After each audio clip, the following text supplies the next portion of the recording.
Bonjour, nouveau numéro de Megatrend sur Boursorama. Aujourd'hui, on se demande si on n'est pas en train de sous-estimer l'impact de la crise alimentaire. Bonjour Laetitia. Bonjour.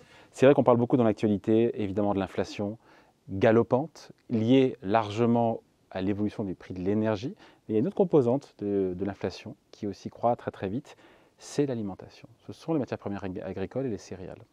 Tout à fait. La composante alimentation accélère dans la plupart des indices de prix, un peu partout dans le monde, de façon, alors certes, plus modérée que ce que l'on peut voir du côté de l'énergie, mais tout de même, on observe de l'ordre de 13% de hausse sur un an de la composante alimentaire au Brésil, 10% aux États-Unis. 10%, c'est beaucoup pour les États-Unis. En moyenne, sur les 20 dernières années, la composante alimentaire, c'était 2,4-2,5% de hausse. Mais là où l'énergie est à plus 30%, encore une fois.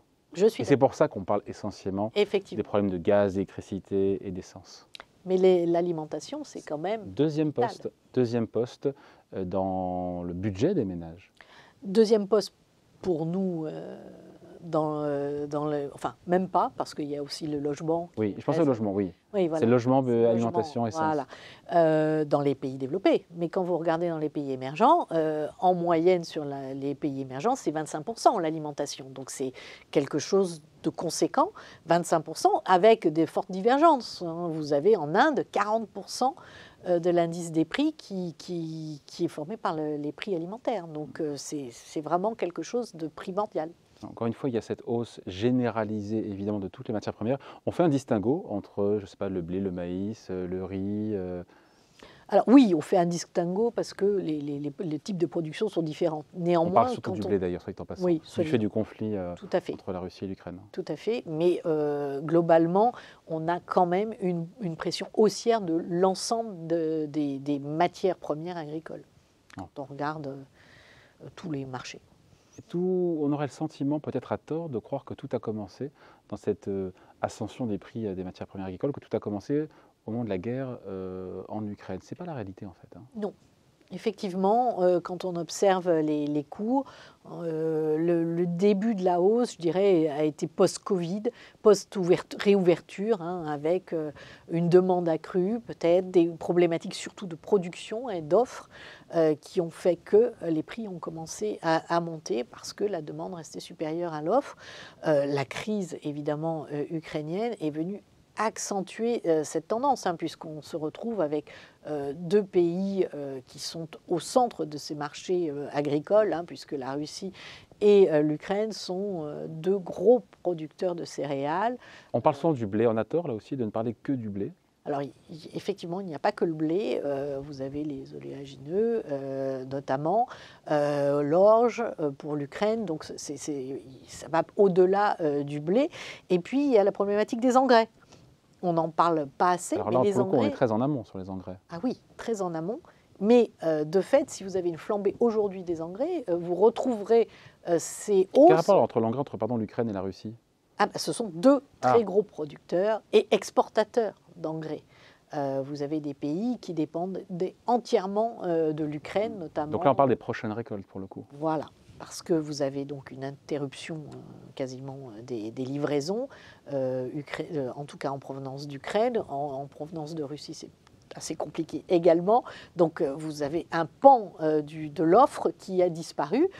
Et puis d'autres pays gros producteurs, je pense notamment à la Chine, qui ont mené des politiques qui étaient uniquement centrées sur leurs propres besoins, et notamment la Chine. Quand vous regardez les cours des engrais, ils ont commencé à monter très fortement à l'automne dernier. Et qu'est-ce qui s'est passé? Discrètement, à ce moment-là, il y a eu très peu de publicité d'ailleurs, la Chine a interdit à ses producteurs d'engrais d'exporter. De fait, vous vous retrouvez avec la Chine étant, je crois, représente à peu près 25% du marché de la production d'engrais, eh bien, vous vous retrouvez avec une offre inférieure largement aux besoins, et ça se traduit dans les cours des engrais. Et ça va avoir des répercussions sur les prix des engrais aujourd'hui, mais sur les productions de demain.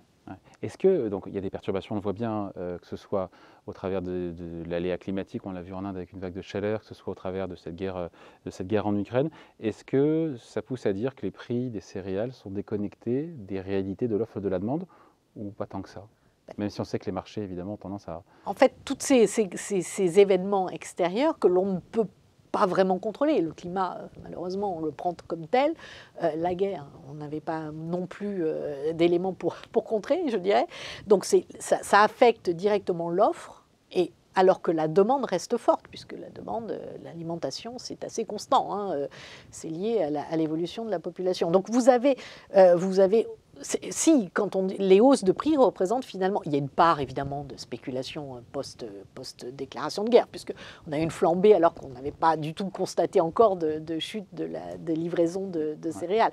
Ce n'était pas la saison. Donc voilà, la question ne se posait pas. Sauf que vous anticipez que vous allez avoir une partie de votre production qui ne va pas être disponible. Donc forcément des conséquences sur les prix à venir. Mais c'est vraiment, ça vraiment transcrit une misallocation entre l'offre et la demande. Ouais. Résultat, l'OCDE nous le rappelle, qui redoute une crise alimentaire majeure dans les prochains mois si la guerre en Ukraine ne s'arrête pas. Il y a des craintes sérieuses à avoir sur ce qu'on appelle la sécurité alimentaire, enfin le fait de pouvoir manger à sa faim, dans de nombreux pays émergents avec des émeutes qui sont pour le coup probables. Eh bien, quand on se rappelle les événements passés, notamment je pense au printemps arabe, ces événements qui ont quand même bouleversé une partie du monde à l'époque, ça venait, c'était une des conséquences de la flambée des cours des céréales à l'époque. Donc oui, ça va avoir des conséquences. La Banque mondiale signale qu'il y a plus de 190 pays qui ont des tensions du côté de l'alimentation et qui ne peuvent pas et de grandes dépendances souvent qui s'approvisionnent au travers d'un seul pays.